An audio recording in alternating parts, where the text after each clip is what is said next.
Well, thank you, Danielle, for this wonderful. Muchísimas gracias, Daniel, por esa amable presentación. Me has ahorrado algo de tiempo. No tengo que repetir las presentaciones. Vamos a hablar de la recomendación del Consejo Europeo que se publicó en el 2023 y en estos momentos se está redactando un informe a nivel europeo sobre su implantación. El 2025, este año es un año importante para las políticas europeas. Vamos a publicar los objetivos y vamos a tener también un nuevo plan de acción del Pilar Europeo de Derechos Sociales que se va a publicar en breve y otras iniciativas importantes también. Por ejemplo, tenemos la hoja de ruta de la calidad de empleo que se va a publicar este año y hay muchas más iniciativas también que son muy importantes a nivel europeo y también a nivel nacional.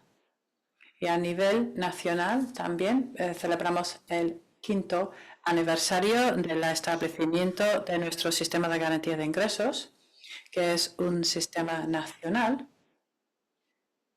pero que se basa en la experiencia de décadas en las comunidades autónomas que han tenido sus propios sistemas de garantía de ingresos. España tiene un contexto muy especial y hay muchos temas ahí que deberían o que merecen la pena debatir para mejorar nuestro conocimiento. Y eso es un poco el propósito de este diálogo introductorio. Vamos a centrar esa conversación en primer lugar, en intentar entender qué ha pasado desde la recomendación del Consejo Europeo, si ha habido desarrollos positivos, por supuesto, en los ámbitos principales de la recomendación. Hemos podido mejorar esos sistemas de garantía de ingresos. ¿Ha habido tendencias o los sistemas de garantía de ingresos a nivel europeo están mejorándose? ¿Están abordando los temas que deberían de abordar? ¿Solventando los problemas que tienen que solventar? También queremos saber si existen retos y para identificar qué retos son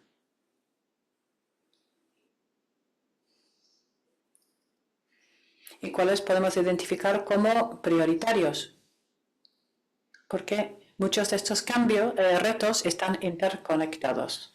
Abordar un reto muchas veces implica abordar otro reto, así creando un efecto cascada. También queremos entender el rol que desempeñan los sistemas de garantía de ingresos dentro del sistema social. Y sí, las nuevas iniciativas, el nuevo plan de acción del Pilar Europeo de Derechos Sociales, y la Estrategia Europea de Lucha contra la Pobreza, si estas iniciativas van a apoyar el papel que desempeñan los sistemas de garantía de ingresos dentro de los sistemas de protección social. Esta es una pregunta o un tema inicial que hemos planteado para este diálogo y vamos a dejar a los participantes hablar un poquito y aportarnos el beneficio de sus experiencias y su conocimiento. En primer lugar, entonces, voy a pasar la palabra a Jiri Schwarz de la Comisión Europea. Jiri, te paso la palabra. Muchas gracias por haberme invitado y mis disculpas que no he podido estar ahí físicamente. Es una pena. Me hubiera gustado estar ahí. Me hubiera gustado ver las vistas, sobre todo. Pero estamos muy ajetreados en estos momentos porque tenemos que terminar el informe sobre garantía de ingresos y estamos trabajando sobre la nueva estrategia. Entonces, mis sinceras disculpas. Bueno, para contestar a las preguntas que habéis planteado, acerca del progreso, el avance de los sistemas de garantía de ingresos en los diferentes países. En primer lugar, debo decir que es difícil observar un avance tangible porque ha pasado poco tiempo. Una cosa que sí que hemos notado es que sí que ha habido muchos ajustes a los sistemas, reformas de diferente envergadura a nivel nacional principalmente. Pero todo eso necesita su tiempo hasta que todo eso se traduzca en algún resultado medible, tangible, con lo cual es muy difícil demostrar que ha habido algún avance, alguna mejora. Es difícil comprobar eso en estos momentos. Pero lo que sí que hemos observado en cuanto a los indicadores disponibles en estos momentos, es decir, tasas generales de pobreza en Europa y recientemente Eurostat ha publicado nuevos datos y ahí sí que hemos visto una pequeña reducción en la tasa de pobreza. No es suficiente, ni mucho menos. Estamos hablando de una reducción en 1.000 millones de personas que, dadas las tasas actuales de la pobreza y la exclusión social en Europa, no es suficiente. No es suficiente para llegar al objetivo que ya se ha mencionado, que sería por lo menos 15, tenemos que sacar a por lo menos 15 millones de personas antes del 2030. Claro, 1 millón de personas es muy poco comparado con ese objetivo de 15 millones. Pero cuando analizamos las diferentes reformas y ajustes que se han realizado en los diferentes Estados miembros, vemos que normalmente tienen que ver con la activación del mercado laboral. Hemos visto algunas inversiones positivas para mejorar el diseño de estas medidas para activar el mercado laboral y para apoyar a los que están muy alejados en esos momentos del mercado laboral, pero a la vez y con el mismo objetivo, lo que hacen es establecen más condiciones, imponen más condiciones para acceder a estos beneficios, a esos servicios en muchos sistemas. Eso es lo que hemos visto también. Entonces, la situación yo creo que es bastante variopinta. En cuanto a la adecuación, no hay grandes mejoras. Quizá luego pueda volver a hablar de la reducción de las cifras de pobreza, o puedo hacerlo ahora. Si analizamos de dónde viene esa reducción, podemos ver que no tiene que ver con mejorar la situación económica de las personas empobrecidas. Hay más gente, un poco más de gente en pobreza económica o monetaria, pero esta reducción tiene que ver con la reducción de la pobreza severa. Ese es el número de personas que se ha reducido. Esto tiene que ver con el acceso básico a bienes y servicios. Y también hay una reducción en el número de personas que no pertenecen al mundo laboral.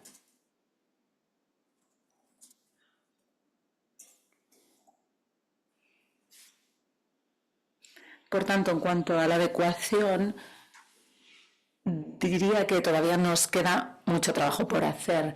Ya sé que tengo un tiempo limitado, pero sí me gustaría hablar de otros dos retos que tenemos por delante y que me parecen importantes en base a mi experiencia. Uno de ellos tiene que ver con la adopción de estos programas, estos sistemas. Vemos que el índice de adopción de estos sistemas es bajo todavía. El número de personas que tienen derecho a este apoyo, pero también al acceso a diferentes servicios o sistemas de ingresos, deben acompañarles todo el tiempo para poder sacarles de la pobreza. Por tanto, tenemos que aunar esfuerzos para llegar a aquellas personas que están en los márgenes, reducir las cargas administrativas para que la gente pueda tener acceso a estos programas. Esta es una de las cuestiones. Y la segunda, el segundo reto al que quería hacer referencia, es el paso de la inactividad o, digamos, de vivir de prestaciones sociales a pasar al mundo laboral. Sabemos que hay obstáculos que tienen que ver con pasar de una situación a la otra, de vivir de las prestaciones a vivir del salario del mundo laboral.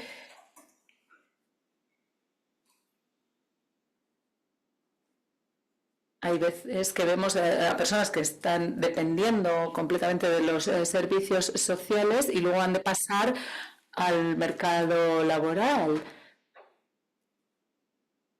Y esto suele constituir de por sí un riesgo también para estas personas,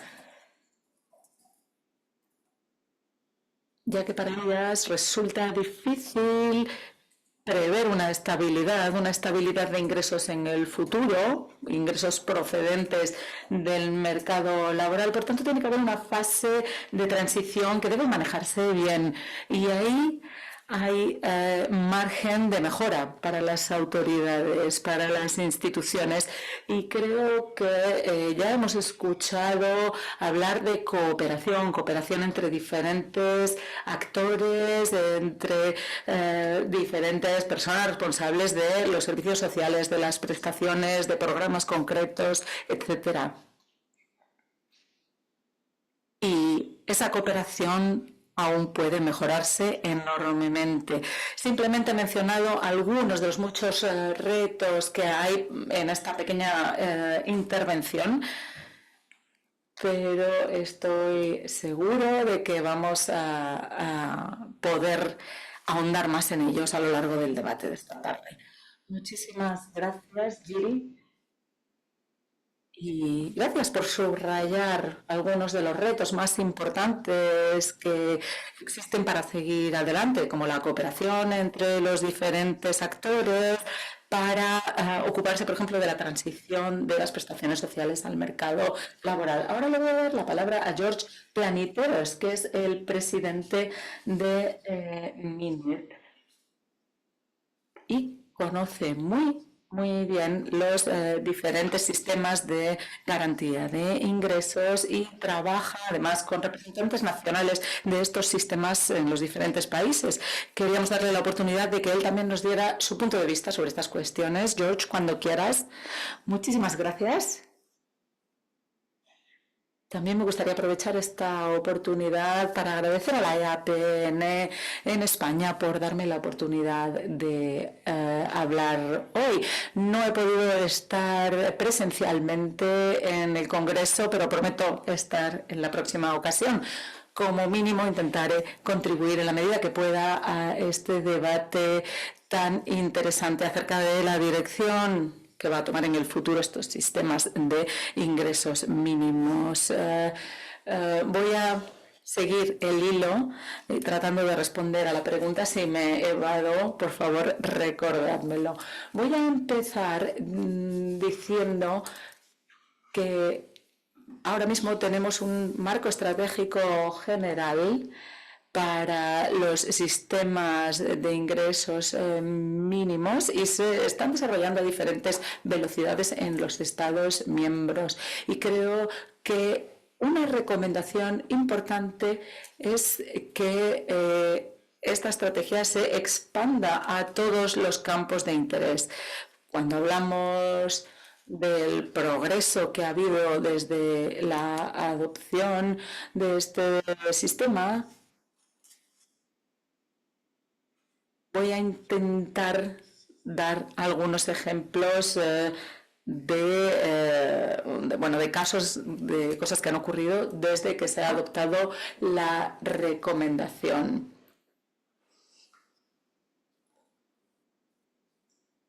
Bien, en primer lugar hay que determinar una metodología transparente para poder determinar cuál es la cantidad de la prestación. Desde 2023 hemos tratado de mejorar la metodología para hacer este cálculo.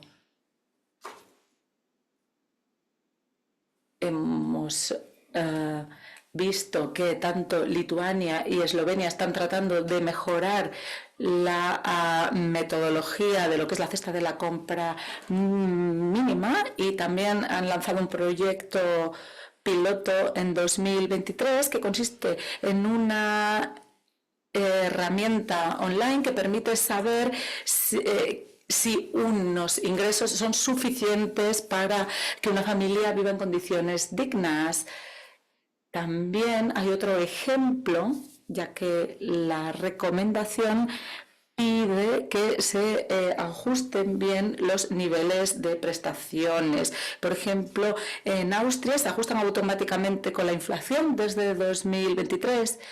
En Lituania, donde se considera que hay un sistema muy dinámico con respecto a la inflación, también se hace esto y muestran cómo se están desarrollando las recomendaciones del Consejo y qué impacto están teniendo.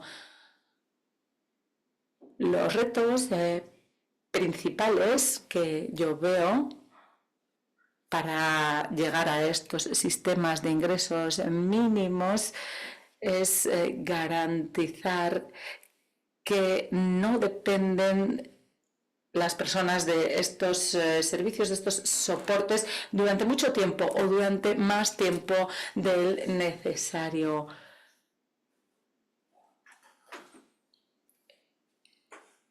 Para ir en línea con esta recomendación es importante también tener en cuenta cómo se implementan los mecanismos de activación. Esto no siempre es fácil y hay muchos retos asociados, puesto que la coordinación entre los servicios sociales y luego la aplicación real es difícil, y esto ocurre en muchos países, en Grecia, que es mi país, y en muchos otros.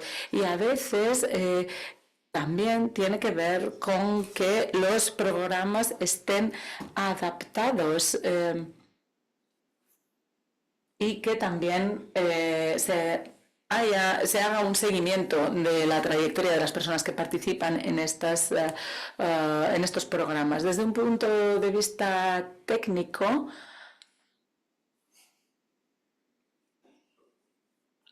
hay también una cláusula específica en la recomendación para evaluar regularmente la aplicación de los sistemas de ingresos mínimos. En España sí que es uno de los países donde se hace bien esta estimación. Esta estimación tiene que ver mucho con la metodología, que es variada en los diferentes países, y es necesario tener una metodología común para evaluar el impacto. Y es crucial tenerla, pero no siempre la tenemos ahí. Finalmente, hablaré sobre el papel de los sistemas de ingresos mínimos en la protección social a gran escala. Estarán de acuerdo conmigo seguramente en que estos sistemas están en la base de la cohesión social, porque no solo sirven para sacar de la pobreza y garantizar la cohesión social, sino que según los últimos datos de Eurostat, solo el 2,6% del gasto en servicios sociales o en el gasto social se dedica a a la exclusión social, sino que se dedican a otras facciones. Hay muchos retos en los diferentes países miembros para garantizar la sostenibilidad de estos sistemas. En cuanto a la estrategia, nosotros desde el Pilar Europeo de Derechos Sociales y la Estrategia Europea de Lucha contra la Pobreza, no se trata de priorizar un sistema sobre otro, sino valorar la complejidad de los problemas sociales a la hora de abordar los retos. ¿A qué me refiero? A que no hay que mejorar una única política en concreto, aunque sea muy importante. No hay que priorizarla con respecto a otras, sino hay que ver cómo se conecta con otras. Tenemos que ver todo el conjunto como un conjunto orgánico de diferentes elementos que se interrelacionan. Hay muchas oportunidades y muchos retos también que van a poner mucha presión en los sistemas nacionales, pero es importante que sigamos luchando. Siento haberme pasado de tiempo, pero creo que necesitamos estrategias que garanticen estas interconexiones y no solo garanticemos mejoras en políticas individuales. Muchísimas gracias, George, por destacar la interconexión que tiene que haber entre las diferentes políticas. Esto es muy importante porque una política no puede desarrollarse por completo, por sí sola, sin el refuerzo de otras que persiguen los mismos objetivos. Ahora le voy a dar la palabra a Hans Dubois, de Eurofund, que publicó el año pasado un informe muy interesante sobre protección social y nos gustaría saber cuál es su visión sobre estas cuestiones tan importantes. Hans, cuando quieras. Bien. Voy a repasar por encima los programas de ingresos mínimos y también los beneficios de desempleo, etcétera. Esto lo hemos hecho en este informe. Hemos visto que ha habido una reducción de las tasas de pobreza, como se ha dicho ya, de la pobreza relativa, y esto se debe a la mejora de las economías en general, a las mejoras en las tasas de empleo, etcétera. Pero si nos fijamos solo en el impacto de las prestaciones sociales, estoy de acuerdo con George en cuanto a que es importante que miremos a todo el sistema de protección social en su conjunto y ver cómo el sistema de ingresos mínimos reduce la pobreza entre las personas con edad de trabajar y ver cómo se ha reducido la tasa de personas con riesgo de pobreza del 31 al 21%.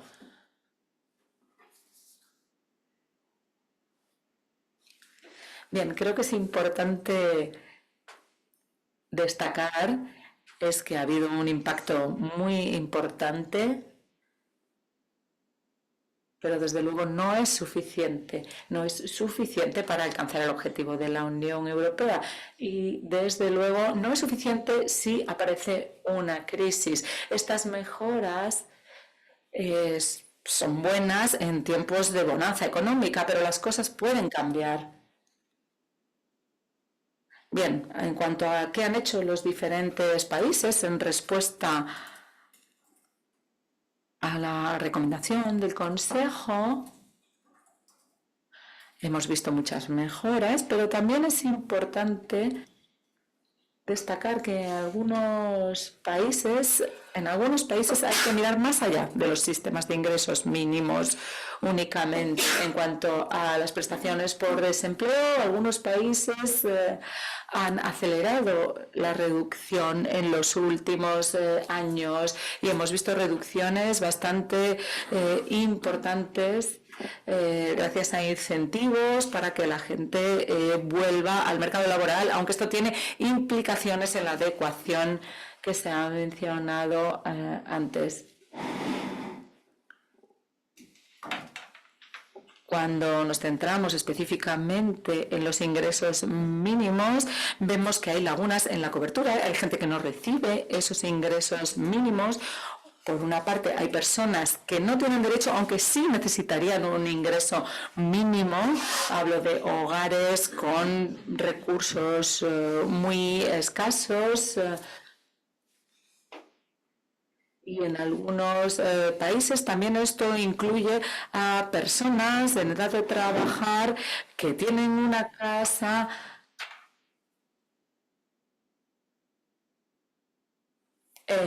lo cual hace que no tengan derecho a este ingreso mínimo, aunque lo necesitarían. También hay grupos de extranjeros. En algunos países los ciudadanos no europeos que no tienen trabajo no están cubiertos por estos ingresos mínimos, a veces los nacionales tampoco. También hay personas que no tienen hogar y que también están excluidos de estos sistemas de ingresos mínimos, y son las ONGs quienes se ocupan de ellos. También personas jóvenes que no pueden emanciparse, ya que a veces solo se tiene derecho a estos ingresos mínimos una vez que uno se ha emancipado.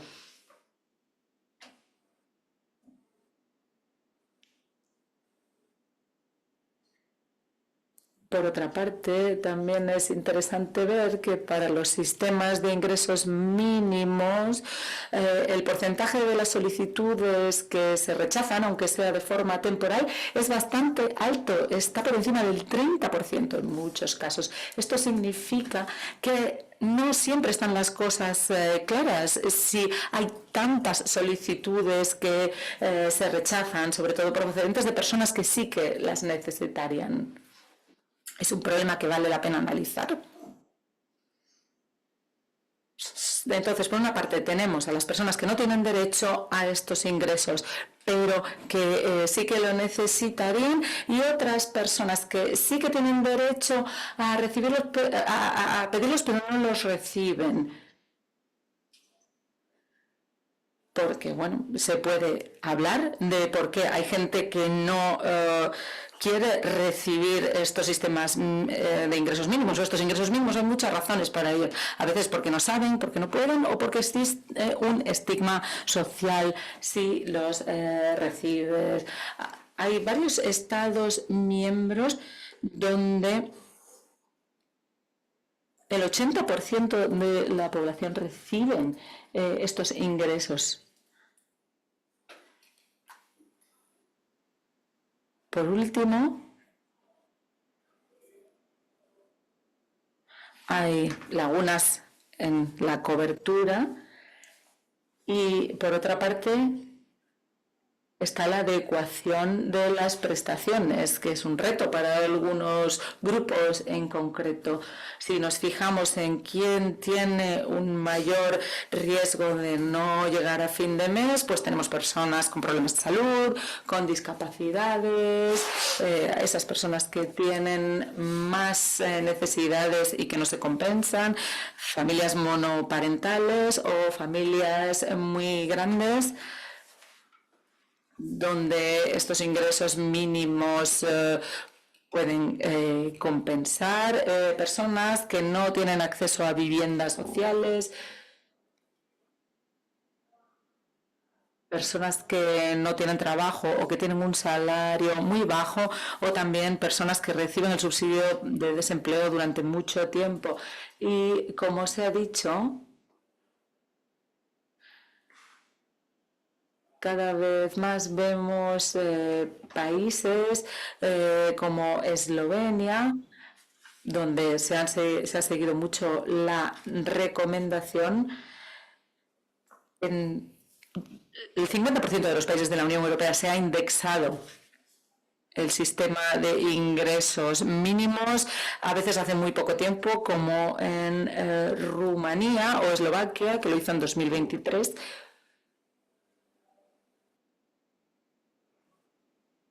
pero estas indexaciones muchas veces se basan en el índice de precios a consumo general y los grupos de rentas bajas experimentan situaciones muy diferentes.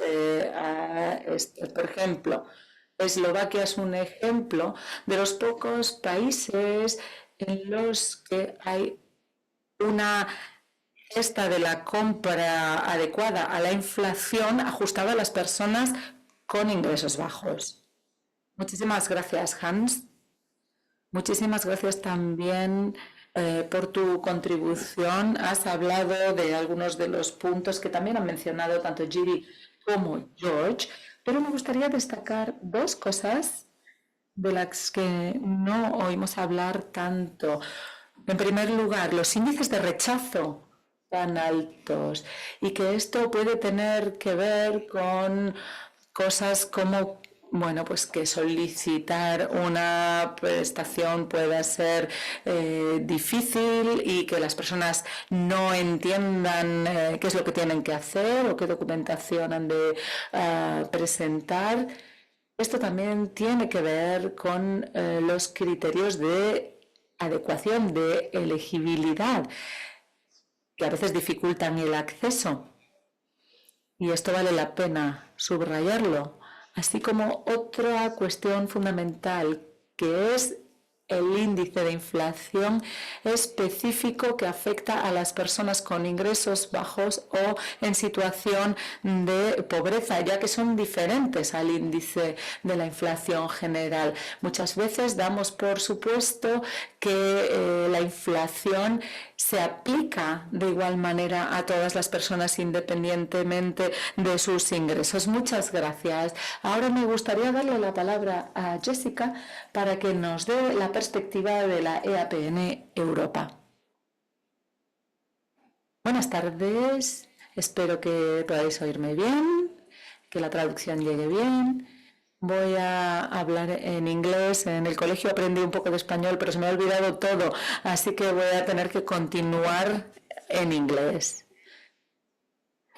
Soy la coordinadora senior de incidencia política de la EAPN en Europa, donde hago incidencia política en las instituciones europeas para erradicar la pobreza y para asegurar que las personas en situación de pobreza se incluyen en la toma de decisiones en Europa. Muchísimas gracias a EAPN España y Cantabria por la invitación. Es un placer estar aquí y es la primera vez que estoy en Santander. Como estábamos diciendo, defendemos ante las instituciones europeas la erradicación de la pobreza y el ingreso mínimo es una de nuestras demandas.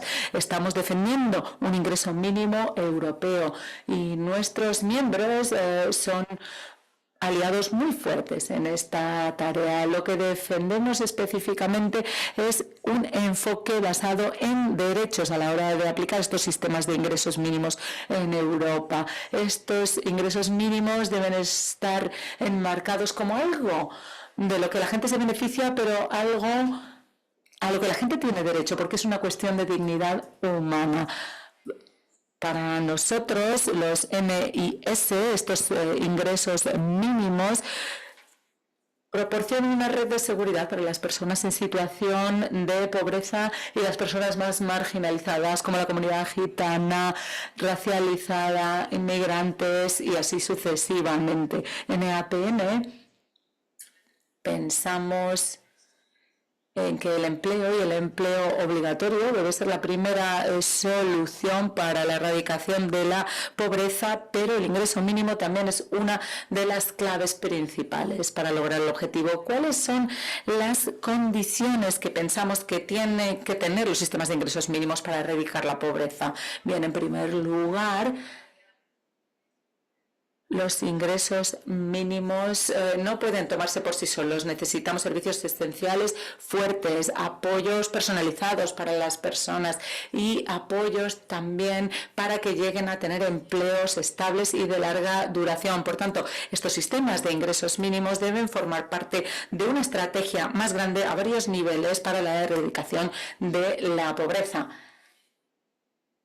Creemos que tienen que estar basados en 3 pilares fundamentales. El primero es la adecuación. Esto significa que los ingresos mínimos tienen que ser suficientes para vivir una vida decente, digna o más que eso, cómoda. Tienen que estar por encima del umbral de la pobreza. En España y en los demás países de la UE, bueno, solo en algunos se tiene un sistema de ingresos mínimos.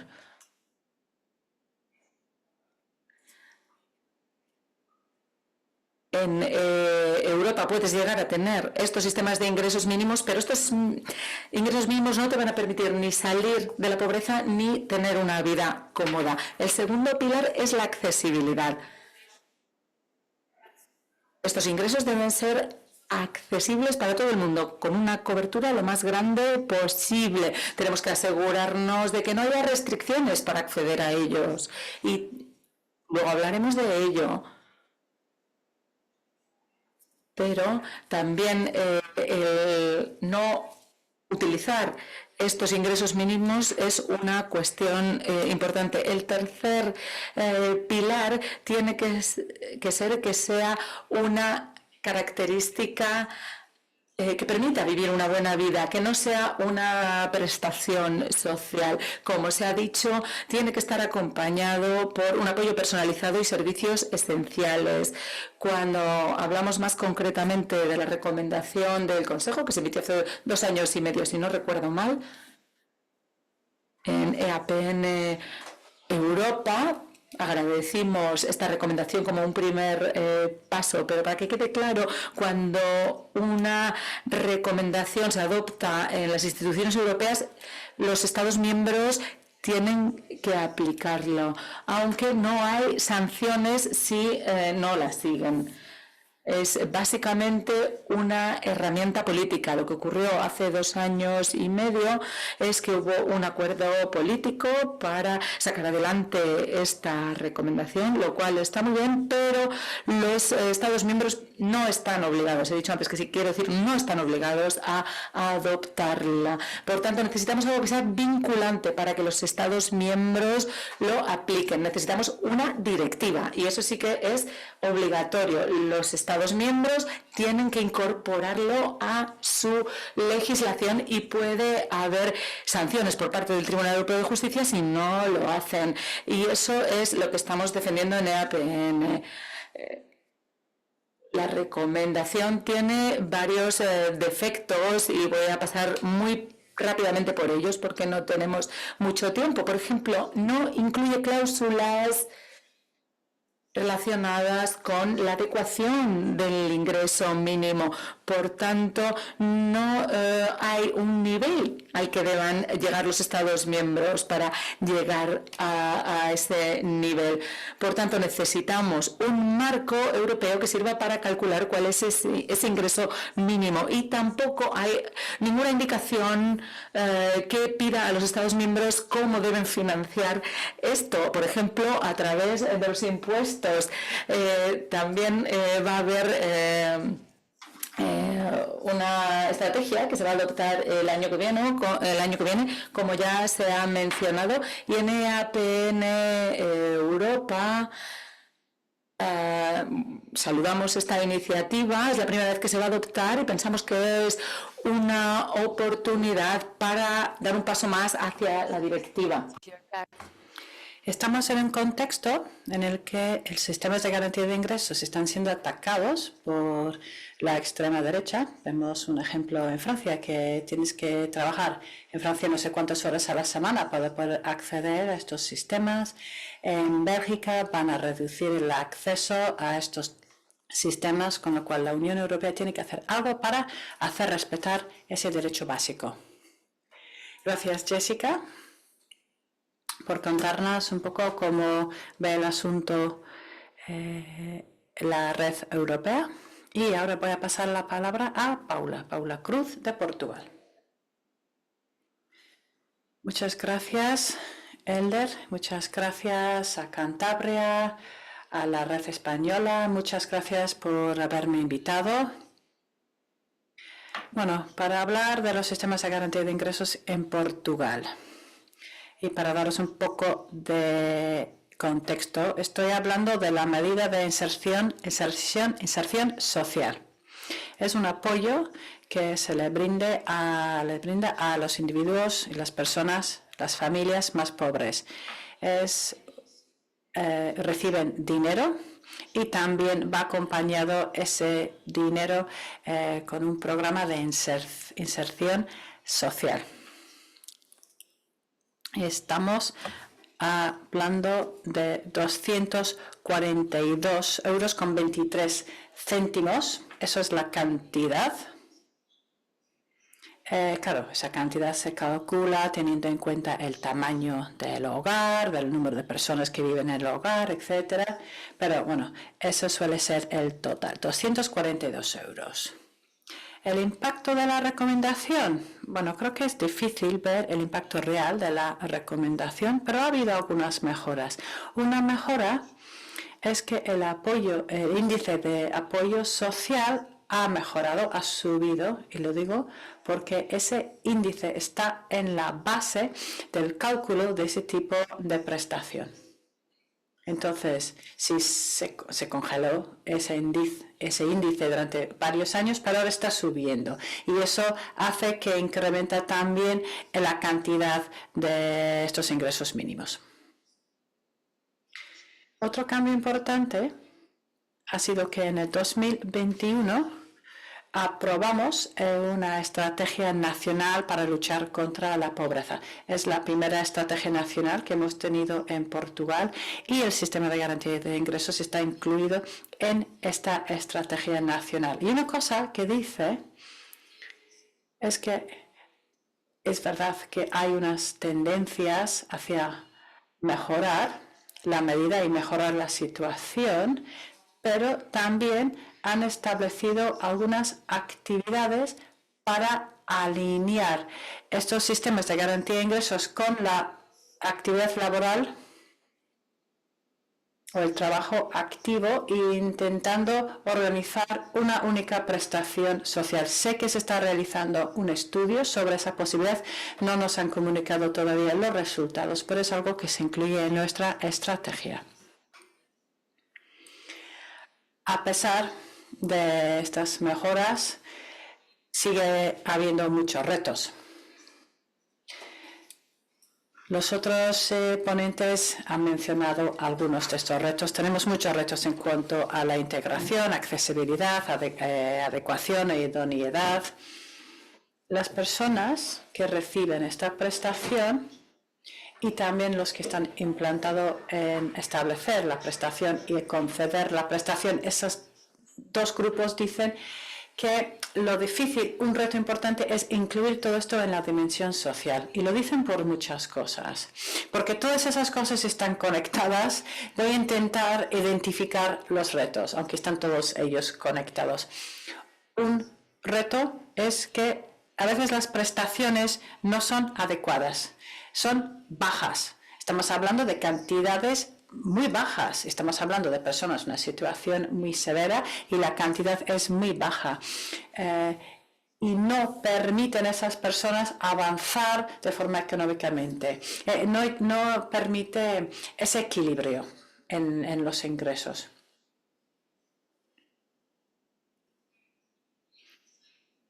Pero se mantiene mucho el silencio, porque nadie dice nada porque no quieren perder la prestación. Otro reto es ese enfoque único en la activación por el camino del mercado laboral. Uno de los colectivos más importantes que reciben esta prestación son los niños.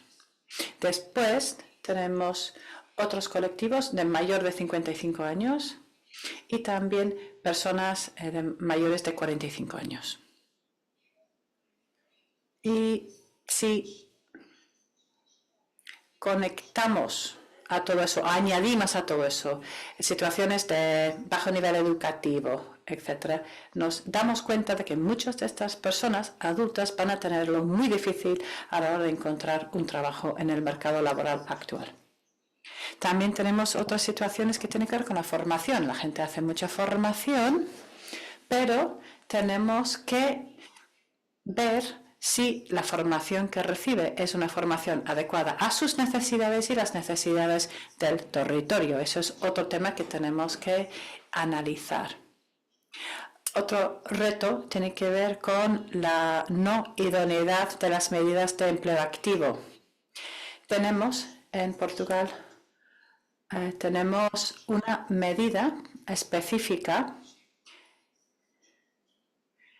que se dirige a unos colectivos muy específicos y lo que estamos viendo es que muchas veces la gente queda atrapada en esos contratos. Eso es importante tenerlo en cuenta, porque estamos hablando de muchas veces parados de largo tiempo y es importante para estas personas tener un contacto habitual con el mercado laboral, que no tienen. Y es muy difícil al final de esos contratos recibir un contrato permanente, porque son contratos temporales. Y los que implantan estas medidas, esos contratos, dicen que muchas veces los empleadores utilizan los contratos para cubrir momentos de gran demanda, pero luego no integran a estas personas en su plantilla para perpetuar su permanencia dentro del contrato, dentro de la empresa. Y luego otro reto es la falta de accesibilidad a los servicios, porque aceptar un trabajo depende de muchas cosas. Si la persona tiene acceso a transporte, si la persona tiene acceso a cuidados de sus hijos. Y Elena Rodríguez al principio ha hablado de equilibrio, que es un problema. Si no hay nadie para cuidar de los niños, es muy difícil que los padres accedan o acepten un empleo. Y finalmente la discriminación es otro reto y es un problema muy importante. Estamos hablando de una medida con mucho estigma. Los que reciben la prestación sufren mucho estigma y eso evita muchas veces o dificulta el acceso al mercado laboral a estas personas.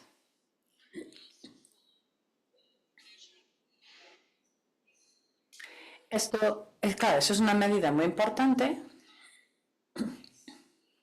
porque sin estos sistemas de garantía de ingresos tendríamos a personas viviendo en una pobreza extrema, una situación de pobreza extrema. Pero deberíamos ver estos sistemas como algo central de los sistemas de protección social, que tienen que ser sistemas universales. Y es importante hablar aquí del colectivo gitano, la comunidad gitana, porque estos sistemas también pueden ser una herramienta para romper con estos ciclos generacionales de la pobreza. Y eso es algo que vemos muchas veces en las comunidades gitanas. Ayuda y mucho a mejorar la educación. Y estamos viendo los resultados ahora de esa mejora en el nivel educativo de estas personas. Es importante también hablar de cosas positivas, ¿verdad? Dicho esto, tenemos que incluir esos sistemas en el nuevo plan de acción. Es decir, tenemos que reforzarlo en el nuevo plan de acción, tenemos que reforzarlo también en la Estrategia Europea de Lucha contra la Pobreza y tenemos que hacerlo, tenemos que invertir en estas medidas para que sean más adecuadas, más accesibles y más empoderadoras, porque pueden ser efectivas a la hora de reducir la pobreza. En esos momentos tenemos que reducir la pobreza severa, pero tenemos que trabajar para convertir esa medida en una medida real, auténtica, para luchar contra la pobreza y para brindar el apoyo que necesitan a las familias y a las personas. Entonces, apoyamos todo el trabajo que se está realizando sobre la directiva que ha mencionado Jessica. Y me gustaría terminar con la idea de que esto es un derecho. Por supuesto, estamos hablando también de obligaciones asociadas a ese derecho, pero sigue siendo un derecho básico. Y muchas veces escuchamos a algunas personas que están culpando a estas personas y culpan a los beneficiarios de todo lo malo, de todo lo que está pasando. Pero claro, estamos hablando de retos muy complejos. Y muchas personas no son los culpables de todo lo que ha salido mal en la medida. Gracias.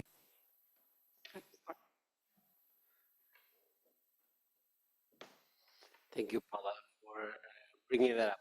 It's a very important point you make. Muchas gracias, Paula. Sí. Has hablado de algo muy importante cuando has mencionado el hecho de que esos sistemas son un derecho. Un sueldo digno, un ingreso mínimo es un derecho, no es algo que nosotros regalamos a la gente.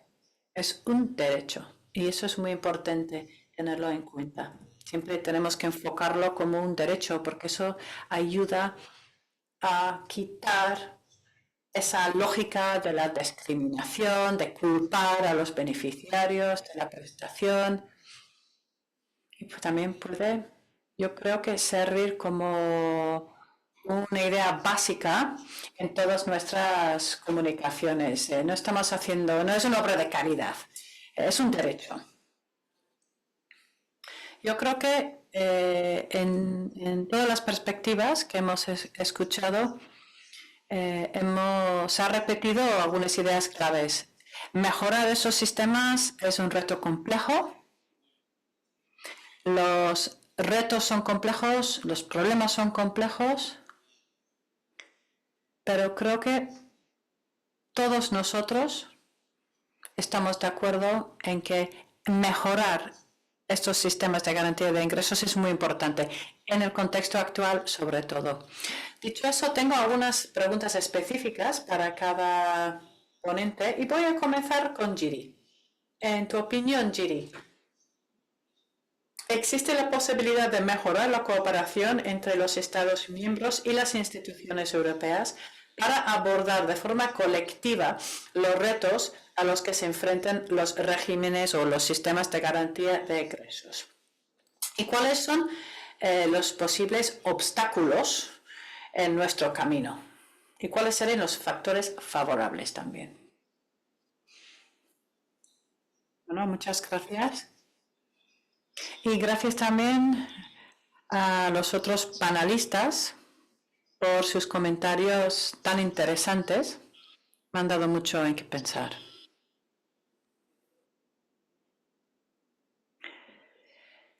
En cuanto a las posibilidades de mejorar la cooperación entre los Estados miembros, yo diría que hemos hecho todo lo posible a la hora de conectar a todas las personas que están trabajando en estos sistemas de garantía de ingresos a nivel técnico, a nivel más alto, a nivel político, etcétera.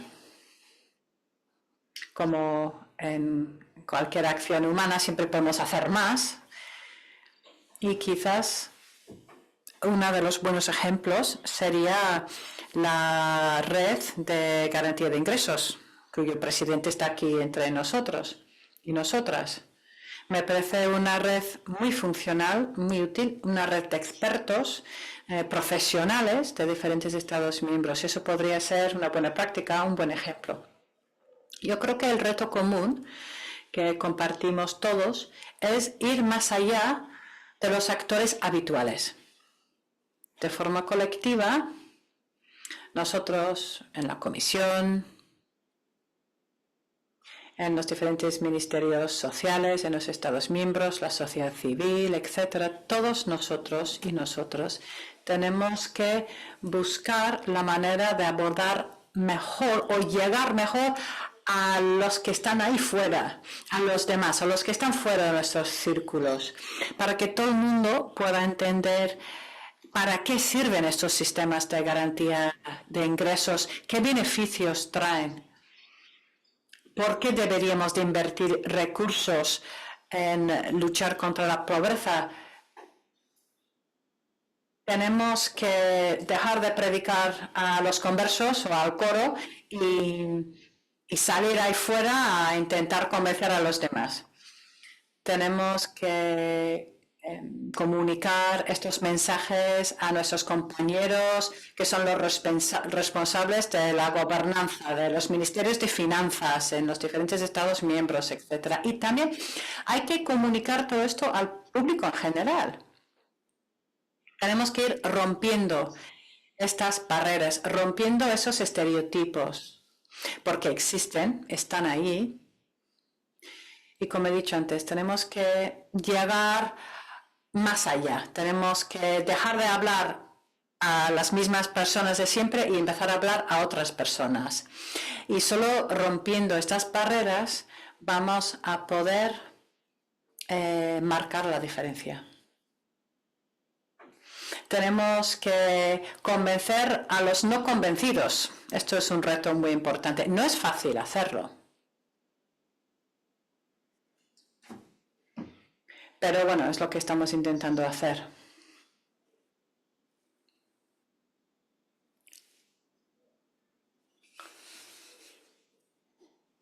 Y eso es lo que estamos intentando conseguir con la nueva Estrategia Europea de Lucha contra la Pobreza. Queremos que sea una estrategia que convenzca a todo el mundo. No sé si con eso he contestado a la pregunta. Por supuesto, podemos hacer más, siempre podemos hacer más, pero yo creo que lo más importante es salir de nuestra burbuja. Eso es lo que tenemos que hacer.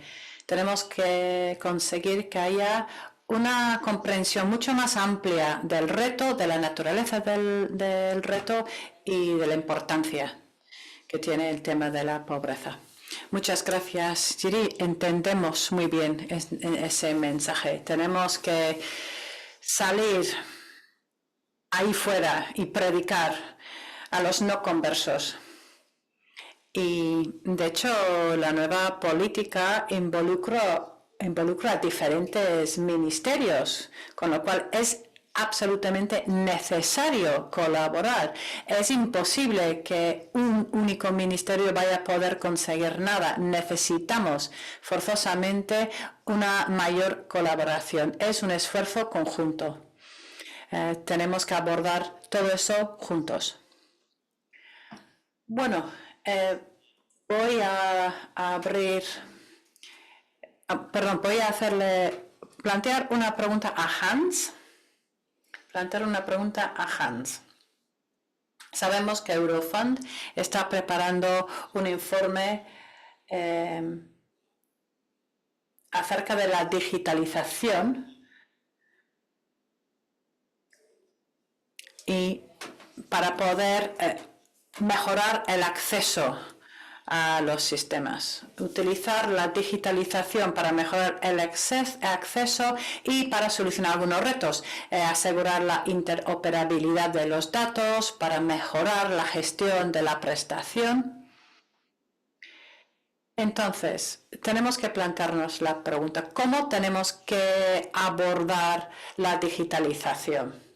¿Qué tenemos que hacer para asegurarnos que todo esto dé lugar a sistemas más ágiles, más eficientes, sin limitar el acceso a la prestación por parte de los beneficiarios potenciales, ni obstaculizar el apoyo necesario a los beneficiarios existentes? Entonces, ¿cuál debería ser la interacción entre los procesos digitales y el apoyo presencial en el acceso, la recepción e incluso en la salida de las prestaciones o los sistemas de garantía de ingresos una vez que el beneficiario haya accedido al mercado laboral?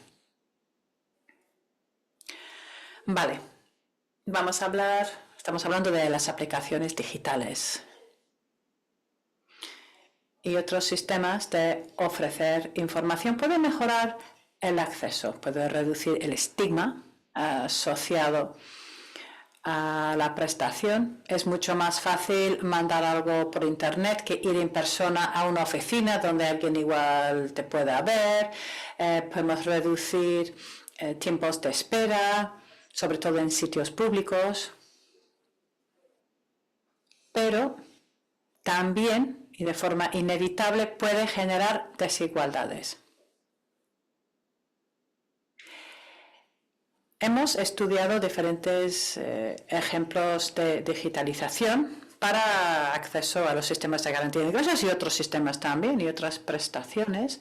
Y hemos visto que normalmente se mantienen las opciones presenciales, pero cada vez vemos cada vez más pasos que son exclusivamente digitales. Por ejemplo, en Grecia solo puedes pedir esa prestación de forma digital. No existe ninguna otra forma. Ahora, si miramos los diferentes documentos de política, antes de su implantación se liberan ciertos recursos y gracias a la digitalización, y se pueden utilizar estos recursos para mejorar el acceso a los colectivos más vulnerables. Eso es lo que dice sobre papel, pero en la práctica no se suele hacer. También vemos que al reducir las oportunidades presenciales, un reto es que es más difícil ver a personas, tenerse contacto con personas online. Y muchas veces las personas se sienten perdidas. Y no solo estamos hablando de los jóvenes. Las personas normalmente se sienten un poco perdidas sin el apoyo necesario. En Suecia, otras prestaciones sí que se han digitalizado, pero los sistemas de garantía de ingresos siguen siendo presencial, porque esas personas necesitan otro tipo de apoyo, además del apoyo financiero. En la práctica, las solicitudes casi siempre se hacen de forma digital, pero es importante no saltar a la conclusión y decir, ya está, pues no pasa nada, entonces son capaces de hacerlo, entonces la solicitud tiene que ser digital, sí o sí. ¿Por qué? Muchas personas solo hacen la solicitud de forma digital porque tienen el apoyo necesario. En Chequia, en la República Checa, por ejemplo, hemos visto que muchas personas hacen la solicitud de forma digital, pero una tercera parte fueron físicamente a la oficina para que le ayudasen a hacer la solicitud de forma digital. Finalmente, la digitalización puede ayudar a reducir la no utilización, el no aprovechamiento de estas prestaciones, porque nos puede ayudar a identificar las personas que podrían recibir esta prestación, pero en la práctica no vemos un efecto muy importante de estas medidas. En Francia, en el 2021, se pusieron en contacto con beneficiarios potenciales, pero el 64%, solo el 64%, de hecho, eran elegibles y solo el 11% realizaron la solicitud, gracias a esa medida.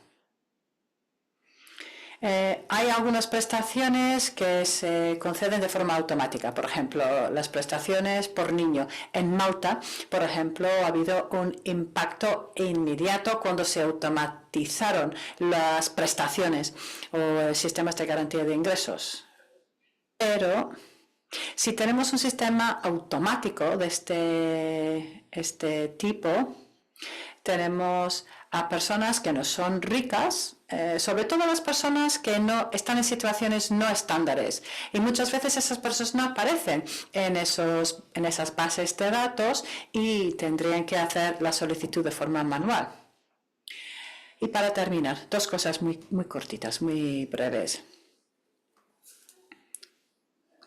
La digitalización se utiliza mucho para detectar el sobrepago, es decir, cuando se paga demasiado, detectar errores Y hoy ya se utiliza de forma amplia la digitalización con todos los riesgos que eso entraña y todo eso describimos en el informe que vamos a publicar el mes que viene. Y eso recibe mucha atención. Mucho menos atención se presta a la detección de no extra, cuando se paga demasiado poco.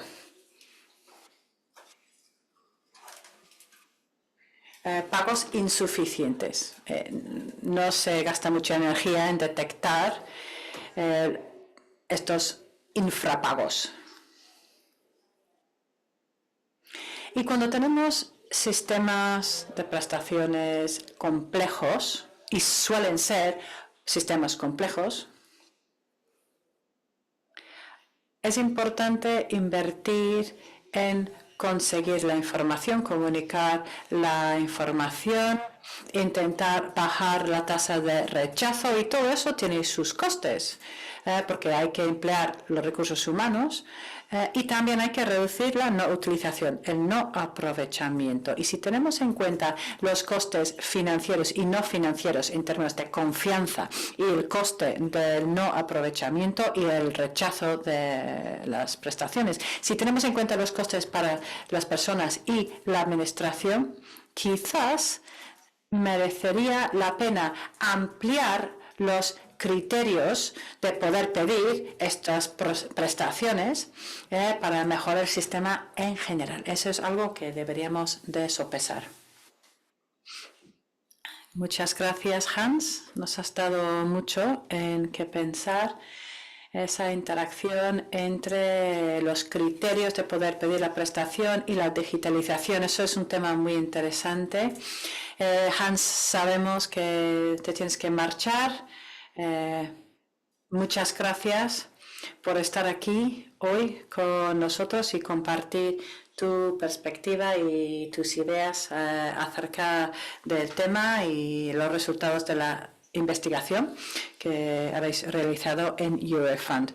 Ahora voy a plantear una pregunta a George que tiene que ver con el trabajo que él realiza en la red Minet.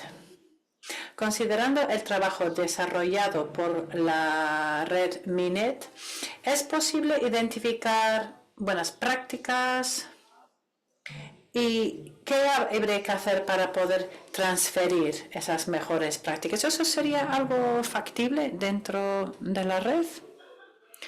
Muchas gracias, Helder. Muchas gracias. Gracias por esta pregunta. Me gustaría comenzar diciendo que la red Minet, la red de ingresos mínimos, ha sido o ofrece a los Estados miembros una oportunidad de juntarse para hablar de los retos asociados con los sistemas de garantía de ingresos nacionales. Queremos ahora ser un poco más prácticos, más activos, identificar problemas, cuellos de botella. Intentamos siempre aprender los unos de los otros para identificar qué funciona y qué no funciona. Y gracias a la red Minet hemos visto algunas o hemos identificado algunas prácticas muy positivas y os voy a dar algunos ejemplos. En 2024, en Letonia, después de la aplicación del ingreso mínimo vital, se exploró el límite del uso de varios conceptos de esta renta para evaluar su idoneidad y en primer lugar se vio que los umbrales económicos tenían que estar adaptados a la situación económica. Algunos Estados miembros han introducido indexaciones periódicas de estos ingresos mínimos de acuerdo con la recomendación del Consejo. El siguiente ejemplo, los dos siguientes, tienen que ver con cómo informan los Estados miembros a la red Minet. Y esto nos sirve como un instrumento técnico de apoyo, como un instrumento de evaluación del impacto de la aplicación de estos ingresos mínimos. Y esto va a aportar muchísimo valor a la hora de ampliar todavía más los sistemas de ingresos mínimos. Tenemos un modelo que permite capturar cómo los diferentes sistemas de ingresos mínimos interactúan. Luego hay otro proyecto que está liderado por la OCDE, lleva desde 2024 en marcha con varios países, y la idea es desarrollar aplicaciones que permitan activar el pilar europeo de derechos sociales en los países participantes, y también intentan, o su ambición es utilizar tecnologías de inteligencia artificial para poder detectar riesgos potenciales. La clave aquí es en qué convierte a una buena práctica en transferible para ir de un país a otro. Bien, hay 7 buenas prácticas, pero que funcionen en otro país, con otro sistema, con otras limitaciones, no siempre es tarea fácil.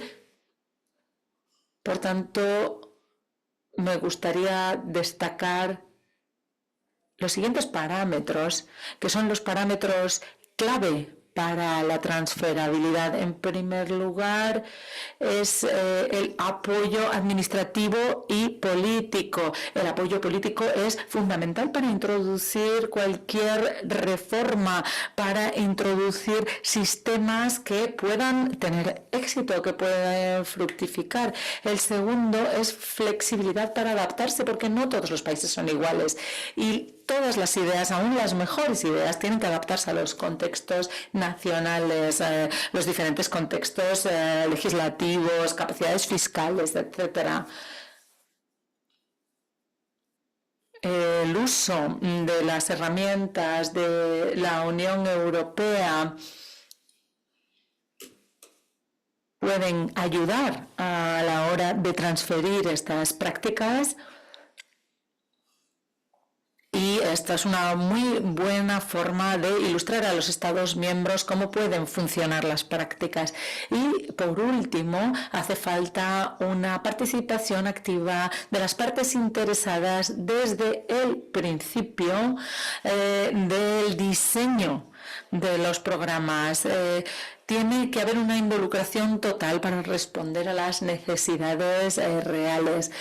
Por lo tanto, como conclusión y mirando al futuro, creo que Minet puede ayudar, siendo algo más que simplemente un foro de intercambio. También nos puede servir, ya que en 2025 tenemos el mandato de volver a hacer un informe de progreso, y Minet es la fuente idónea para recopilar los datos de los diferentes países. Y, por último, hay que tener en cuenta los factores que hacen que las buenas prácticas puedan ser transferidas de unos países a otros. Gracias. Muchas gracias, George.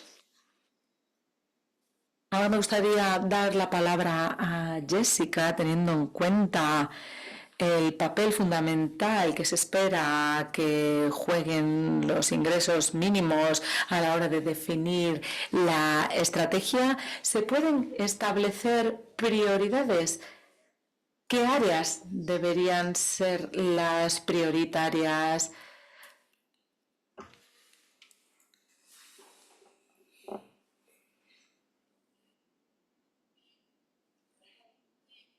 Gracias.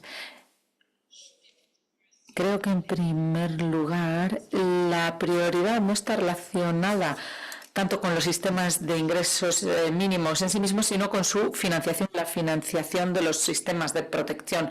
Nos encontramos en un momento que, como ha dicho el señor Dubois de Eurofound, la digitalización de los servicios sociales cada vez es más importante, la gente cada vez tiene menos posibilidades de acceder a estas herramientas de protección social fuera del mundo digital, lo cual acrecienta todavía la exclusión en las personas que están en situación de pobreza. También la normalización de las políticas de austeridad en muchos Estados miembros de la Unión. Esto está creando un vacío en el que los servicios públicos y los servicios sociales se encuentran amenazados y debilitados. Y cuando hablamos ya de los sistemas de garantía de ingresos, cada vez hay menos financiación para estos sistemas, como he dicho antes. Vemos que hay cada vez más Estados miembros que rechazan estos sistemas o los hacen cada vez menos accesibles. Por tanto, diría que una de las áreas prioritarias, y eso es lo que hacemos nosotros en la incidencia política, es tener un panorama más grande a la hora de financiar estos sistemas de ingresos mínimos. Hemos identificado 4 áreas prioritarias, aunque no lo cubren todo, por supuesto, hay mucho más que decir, pero hemos recopilado la experiencia de los miembros de APN, incluyendo APN España y Portugal, a la hora de saber si la recomendación del Consejo había tenido algún impacto en estos sistemas de ingresos mínimos. El primer tema que sale a la luz es la adecuación. Por tanto, la Unión Europea, la Comisión Europea debe resolver este tema. Estos ingresos mínimos que no pueden estar por debajo del umbral de la pobreza tienen que estar por encima. Estos ingresos mínimos han de garantizar que las personas pueden tener una vida digna y cómoda. En cuanto a la metodología que se utiliza para calcular estos ingresos mínimos, no existe por el momento un marco europeo y pensamos que hay que incidir en garantizar que hay un método unificado y obligatorio para todos los Estados miembros. Creo que es en Irlanda donde este ingreso mínimo se decide de forma política únicamente, no existe metodología. Y creo que en España también creo que hay una referencia en el presupuesto, pero en Irlanda esta decisión se toma cada año como parte de la negociación de los presupuestos anuales. Luego está la cobertura, la accesibilidad de los ingresos mínimos. Cada vez los ingresos son más, los criterios son más complejos para acceder a estos ingresos mínimos y por el contrario, todo tendría que ser lo más accesible posible. Como dice la recomendación del Consejo, tiene que haber condiciones y estas incluyen la duración de residencia en un país de la UE, lo cual restringe mucho a las personas que no han vivido lo suficiente en el país, excluyendo a inmigrantes y otros colectivos, y así sucesivamente. Además, en Francia y en Italia, los ingresos mínimos, estos sistemas dependen de planes de activación personalizados. Por ejemplo, en Francia, esto supone que tienen que tener 15 horas obligatorias de actividad, ya sea de formación o de trabajo. Estas condiciones no deberían estar ahí y pensamos que la Unión Europea debería hacer algo al respecto. Y luego, la tasa de no aprovechamiento es bastante alta. Puede haber razones individuales, administrativas, cargas burocráticas, el estigma, etcétera, pero hay que crear una estrategia a nivel nacional y europea para dar para los próximos pasos que tenga que dar la Unión Europea. Y por último, la gobernanza. Algunos de los países miembros de la Unión Europea, como España, han participado a la hora de diseñar y aplicar estos sistemas, aunque lo hacen a diferentes ritmos. Polonia, por ejemplo, se niega ni siquiera a participar en las discusiones. Creo que hay que avanzar en este sentido. Hay que hacer partícipes a las personas en situación de pobreza y bueno, para poder cubrir las expectativas previstas. Gracias, Jessica. Una última pregunta para Paula antes de abrir el micro para preguntas del público. Paula, ¿podrías hablarnos de tu experiencia y cómo podría la participación de las personas en situación de pobreza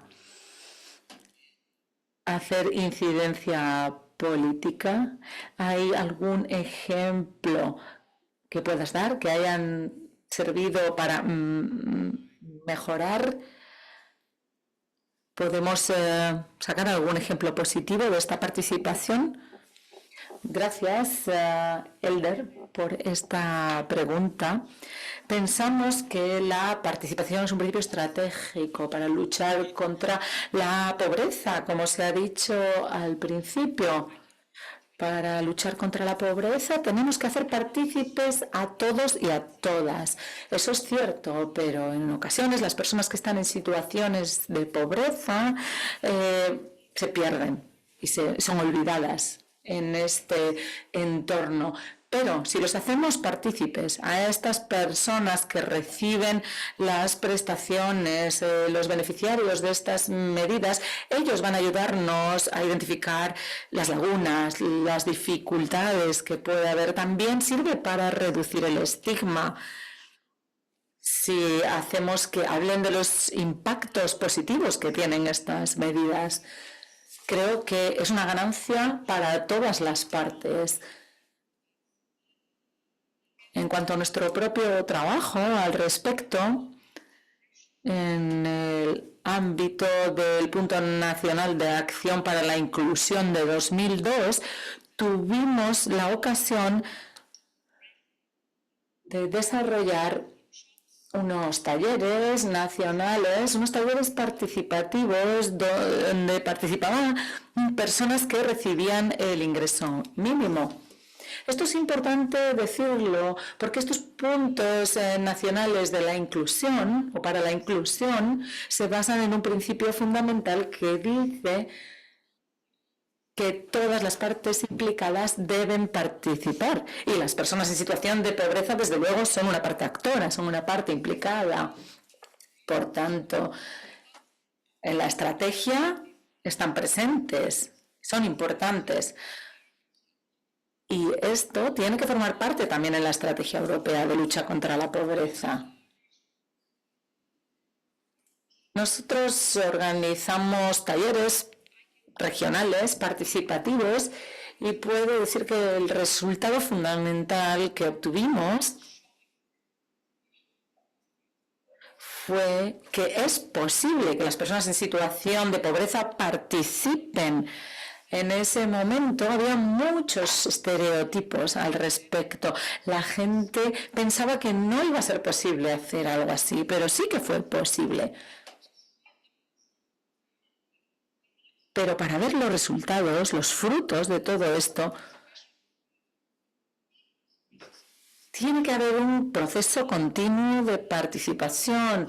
Tienen que darse las condiciones para que las personas participen en EAPN. Seguimos trabajando en este sentido para que bueno, hablen estas personas, las organizaciones. Tratamos que todas estén presentes en la agenda. Y esto ha mejorado a lo largo de los años, pero para ver los resultados verdaderos de la participación, esta participación tiene que ser continua y tiene que ser significativa. Es por lo que luchamos también a nivel tanto nacional como europeo. Algo que olvidé mencionar en mi primera intervención tiene que ver con un cambio que tenemos ahora. Portugal ha iniciado este proceso de transferir las competencias a las autoridades locales, también en el ámbito de los servicios sociales, de la acción social, y ahora son los ayuntamientos los que tienen que garantizar los servicios de apoyo y protección social, y también deben diseñar y hacer un seguimiento de sus propias medidas.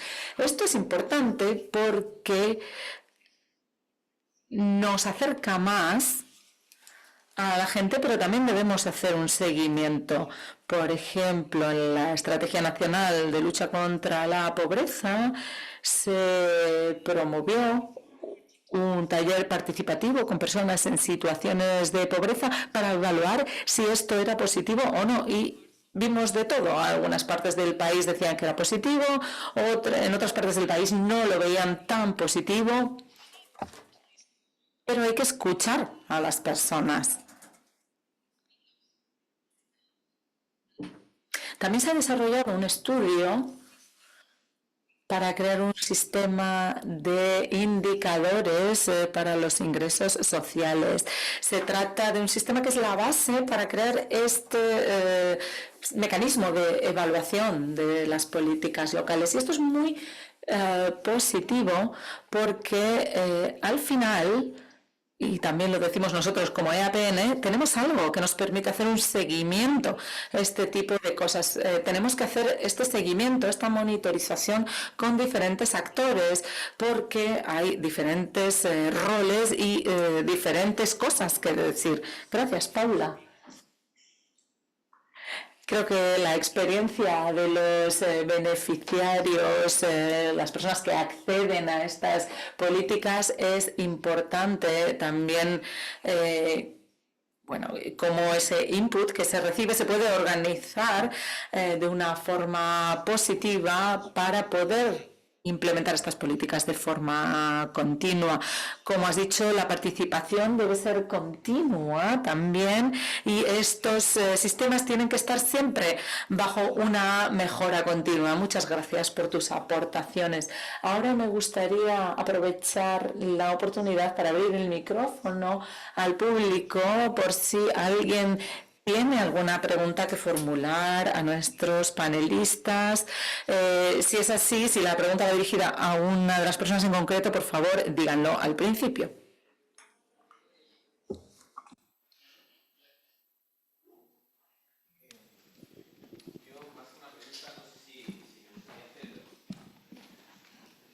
We wait for the microphone. Sí, necesitamos el micrófono para la traducción. Pedir disculpas a Jessica porque no lo había presentado, so sorry.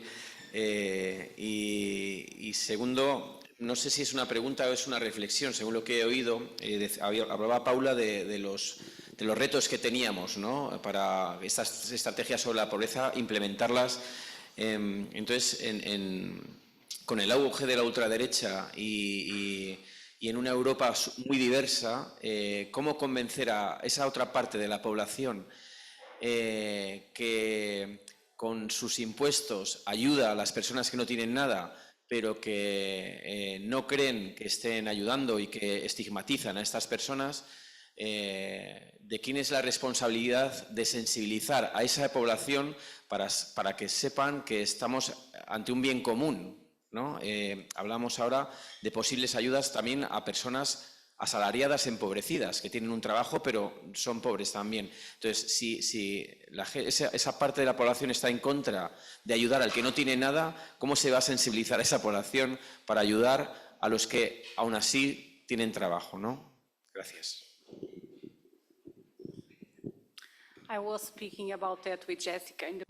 Al principio hablé de esto con Jessica antes de que empezara la conferencia, me refiero.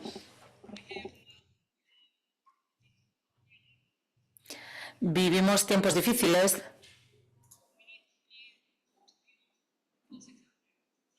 y tenemos que lanzar narrativas positivas. Una de las cosas que hemos visto es que ahora mismo a la gente no le importan las cifras, la gente no cree ni en las cifras ni en los hechos. Por tanto, ¿qué es lo que podemos hacer para que la gente crea en algo? especialmente en este tipo de medidas.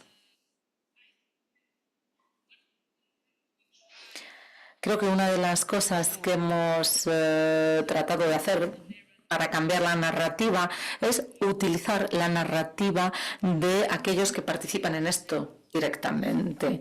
Necesitamos utilizar la narrativa de las personas que reciben estas prestaciones, que hablen de ello, que hablen de la pobreza en general. Porque ahora estamos asistiendo a un cambio de narrativa en cuanto a la pobreza. Ahora a la gente se les insulta por ser pobre y esto, por supuesto, tiene que cambiar. Una de las cosas que llevamos a cabo son campañas con las voces de estas personas con un tono positivo. Porque lo que vemos en los medios siempre es negativo.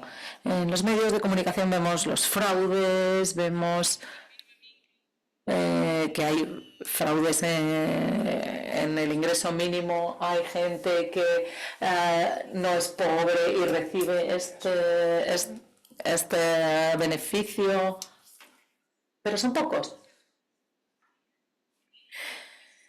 Bien. Pero hay que mostrar que esto es una cosa compleja, que hay dos cosas. Y una de las cosas que intentamos hacer en EAPN es hacer que la gente en situación de pobreza hable directamente con aquellas personas que tienen la capacidad de decisión, porque cuando están ante esas personas con capacidad de decisión, el cambio se produce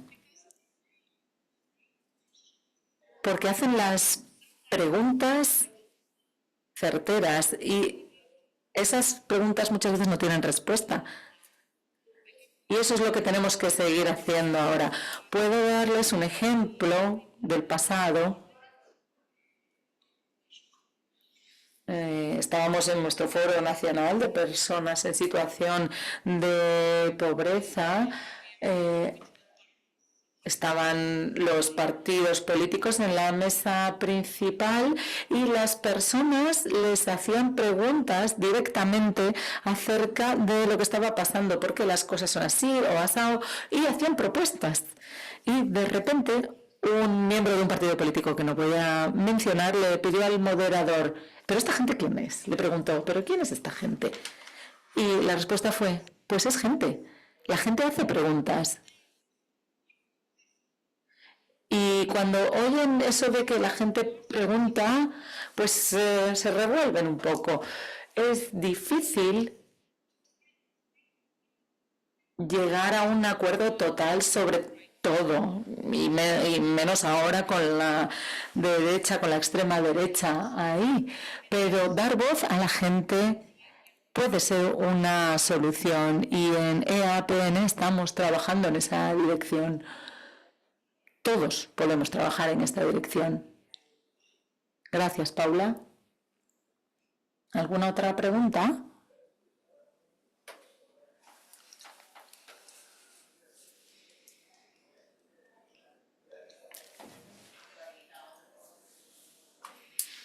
Por favor, que utilicen el micrófono para que podamos traducir la pregunta. Gracias.